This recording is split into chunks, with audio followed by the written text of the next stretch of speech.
I'm David Griffin. It's the 15th of February 2018 and I'm here at Derby talking to Neil Godrich.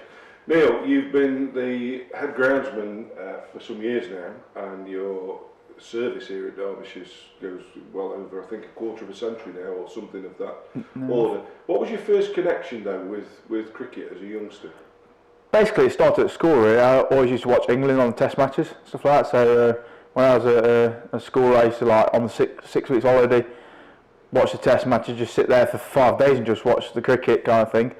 That's when BBC and Channel 4 used to have it all, and then we did work experience at school, and I just didn't know what to do. And Steve Burks, who was the groundsman at the time here, he said to my mum and dad, bring me down to the cricket club for a 2-week period, and I came down and I loved it since. Did you play the game at all? I played a bit at the early part of my career. I played for Langley Mill a couple of times, for Barry Marsh, right? So that was a connection. Langley Mill then? Simon Lacey was there, stuff like that, but it was only for like 13 kind of thing, but it was just when the shorter players, stuff like that, so I went to fill in for them. So what age were you when you did that work experience? I was 14, and then I literally came on the staff at 16 in 1996. So those 2 weeks when you came down, Barry Marsh was? No, Steve Burks. I came down for 2 weeks and then spent all my 6 weeks holiday unpaid down here. Every time I had time off school, I was literally down here, just helping out around the ground, fetching beer backwards and forwards to the marquee, drinking a couple of pints as well. As time went on, I just enjoyed it more. Had you got any ideas about what you wanted to do for a job then, when you were in your mid-teens? No, I didn't really have a clue really. I mean, this probably gave me a great kickstart, because I was like, what do I do? I've always been involved with sport, football and cricket and stuff like that, tennis, but I was like, I came down here, just loved being outside. My dad was an outdoor worker, so I just like thought, oh, yeah, this is the ideal job, but when the sun's out. So when it became a job, what was your job role? Would that be at 16, would it? Yeah, 16, I came down here, I had a 3-year apprenticeship at college, where I went to Broomfield once a week in all the winter months. So from end of September till the beginning of March, I used to go 1 week every month. And then I did a 3-year course on horticultural, ground care, greenkeeping, and me MVQ level 3 management. So was that guaranteed to give you a job here? Had the club made a commitment to you or not? Yeah, the club gave me a 2-year deal. Yeah. Said like come down and stuff like that, and they gave me 2 years to literally, right, and you got to prove your worth to us if we keep you on or whatever. And luckily, Steve left to go to Trent Bridge. So when Barry Marsh came back for his second stint here, I was made the assistant head groundsman. So what was your day-to-day role then when you were a young man? I mean, you've talked about humping beer around and doing any sort of job. Were you just solely dealing with the grass bit out there, or were you doing other stuff? No, when I first came to Derbyshire, I was not allowed really on the square or the pitches. Yeah, I was just like literally. I think Steve got that off Walter Goodyear a bit. He was a bit. He just let me say, right, you go out there with a string around the old road we used to have around the ground, and we used to have a football pitch as well, what we used to have to look after. So I used to cut them, just cut all the grass bank and stuff like that. So it was generally the dog's body jobs, as kind of thing. But presumably you were itching, having done your MVQ and your apprenticeship, you were itching to actually get onto the pitches and start. Yeah, I was like when I was involved in pitch preparation, it used to make me feel quite special. Like, so you'd like 14 days prior to the game, Steve used to like involve me quite a bit, and then when Barry took over, I got involved a hell of a lot more. But I was like, oh, it's nice to see that first ball bounce on the morning of the game. So that's where the real passion started to come in there. So through the 90s, you mentioned 3 people there: Walter Goodyear, Barry Marsh, and Steve Burks. And of course, I think since about the war, really, you're only the 4th head groundsman, I think. Yeah, I think that's right. I was youngest head groundsman ever in the country at the age of 22. What year was that then? That was 2001.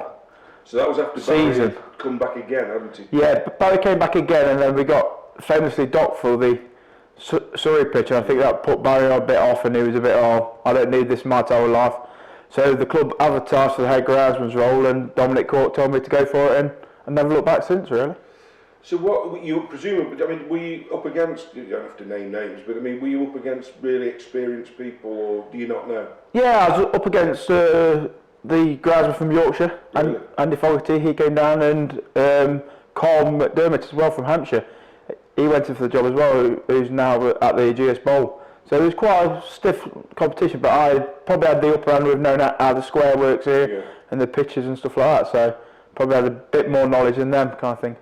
So you're very, very young, but having to deal with, generally, certainly until recent years, people who are older than you, the captains and what have you. So how demanding was it for you? Because obviously Dominic Cork was your first captain. So it was a bit of baptism of fire, really, because when I took over, I was the age of 22, and the next person on my staff was 28.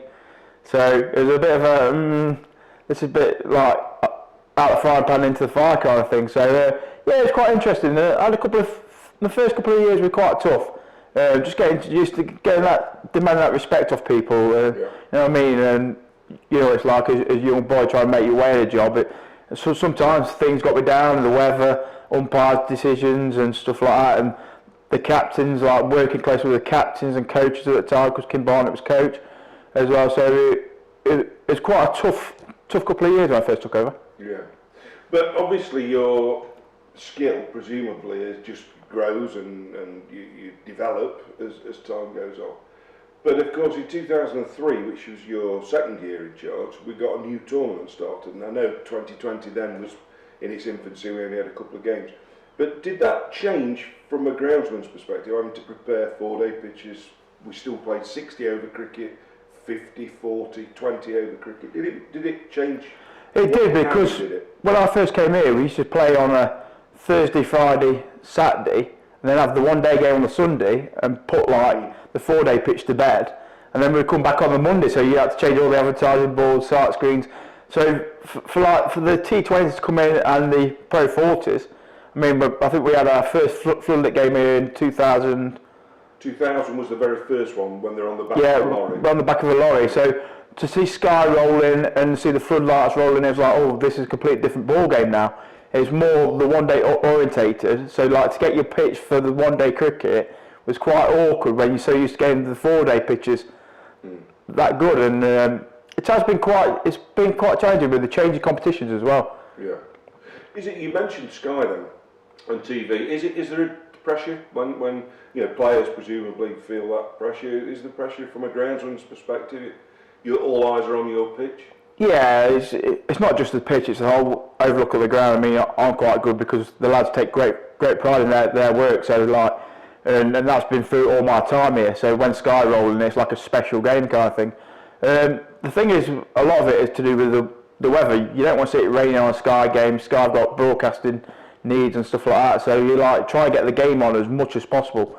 And I think it's certainly upped it because there's that much cash involved now with Sky in the game. So you try to do your best for Sky, but you try to do your best for the game of cricket itself. Yeah. We're sitting here, it's middle of February, and the sun's out at the moment, but we've had quite a wet winter.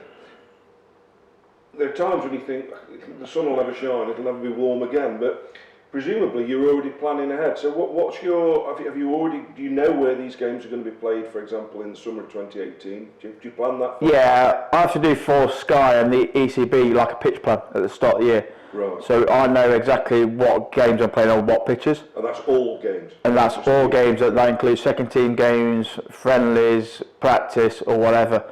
Royal London's 4-day stuff, really? T20s, what game I'm playing Sky on, what game I'm playing England Lions on.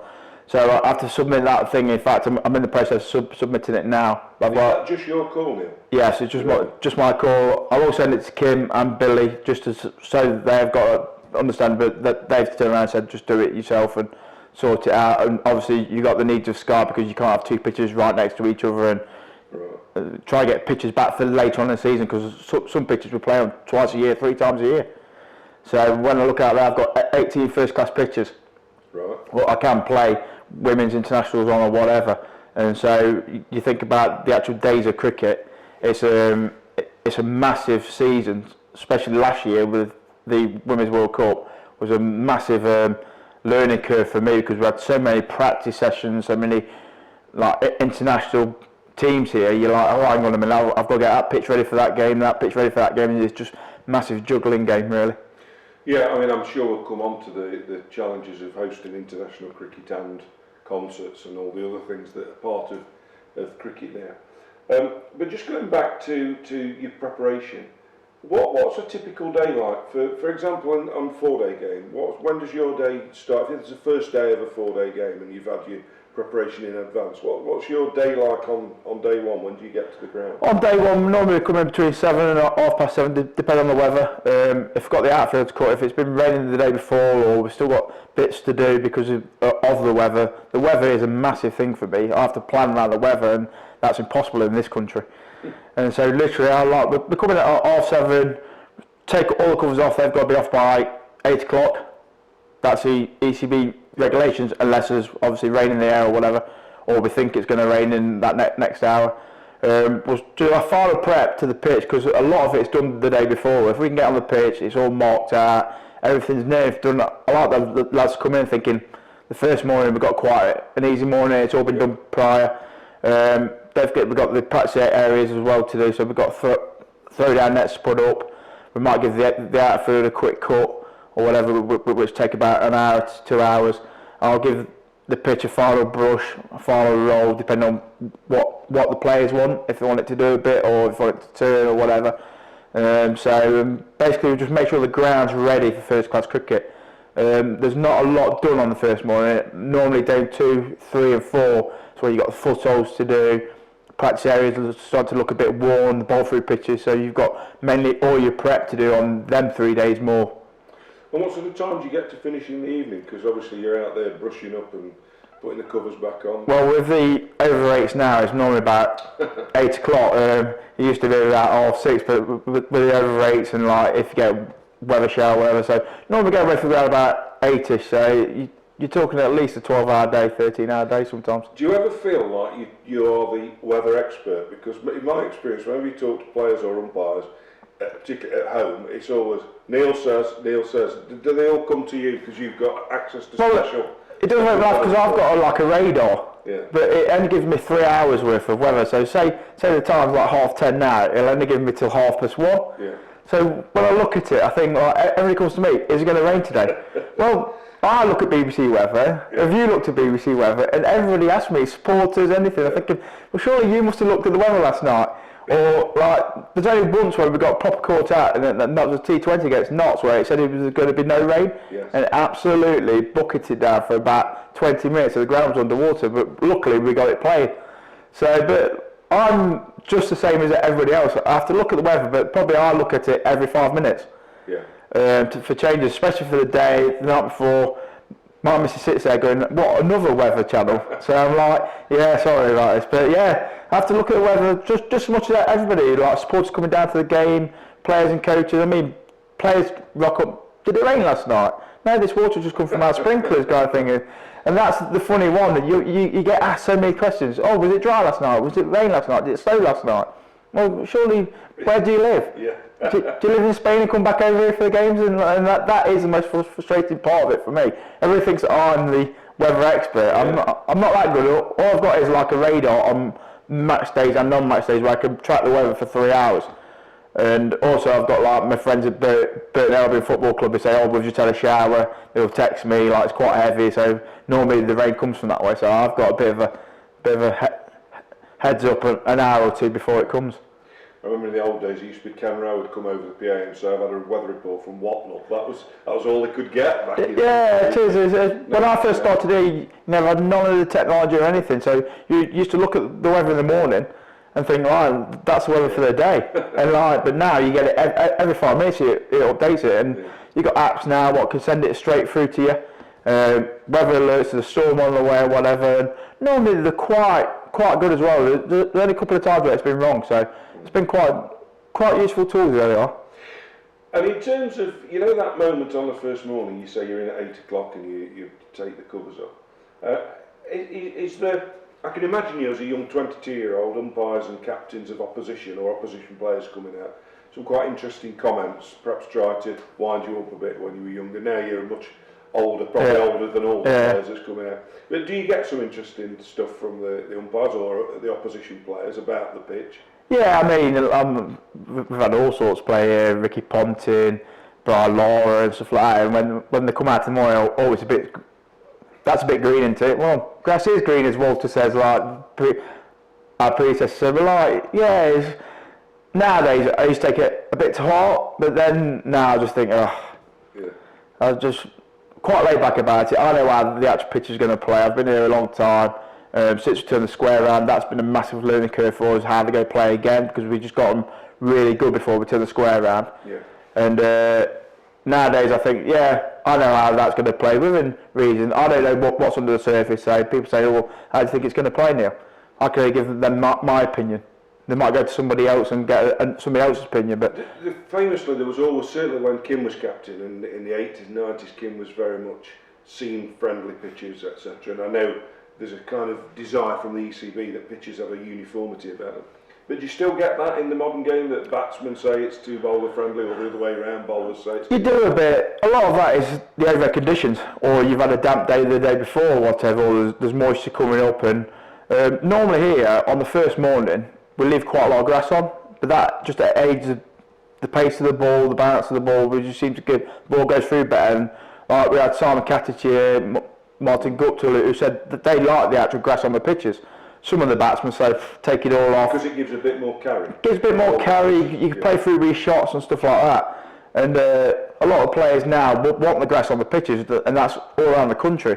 But it is a fine line, because it can go the other way where it does too much and you're thinking this is too bowler friendly. So on the first morning, if you can see that, I've always said it here, if you can see that first morning through, 2 or 3 wickets down, you'll make hay in the afternoon, because it just goes flat and batsmen can play through the shots and stuff like that. And over the years, we've won the Division 2 Championship on green pitches, good pitches as well. We've like been up there with the actual rating, so it's done well. But I think some of ours, looking at some stats the other day, I think 9 of our 20 highest team scores ever have been in the last 20 years here. Yeah. So that gets rid of the myth that the green pitches. Well, the one day stuff, I leave still quite a bit of grass on. I leave about 6 mil of grass on, but it's a lot drier because it's only going to last one day. If I did the 4-day pitches like that, they just break up and it turns to rubbish pitches. So you have to leave a little bit of moisture in the 4-day. But the 1-day stuff, I mean, the ball bounce goes through to the keeper, glove height and stuff like that. So it's like, it's good. We've had some big scoring games here. And who marks the pitches nowadays? It's a CLO now. It used to be the umpires. The CLO is obviously like a match referee kind of thing. He'll be here for 4 days or here all day on 1 day.